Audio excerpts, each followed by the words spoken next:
Un cambriolage à la présidence cela fait rire, mais en réalité, c'est une réalité. Les faits se sont déroulés à la présidence au Cameroun dans la nuit du 15 au 16 juin 2024.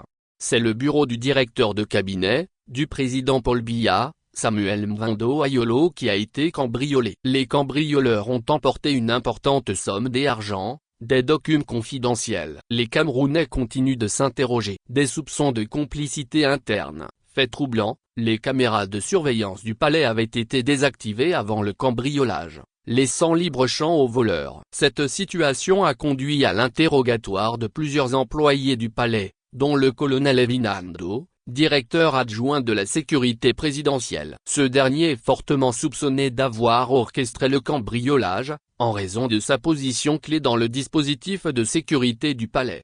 Un bureau stratégique et des documents sensibles. Le bureau du directeur de cabinet, Mvindo Ayolo, est situé au deuxième étage du bâtiment principal, entre la salle des conseils des ministres et celle des ambassadeurs, juste en dessous du bureau du président Paul Biya. Il constitue un point stratégique du palais. La proximité de ce bureau avec celui du président et la nature sensible des documents volés font de ce cambriolage un événement particulièrement inquiétant.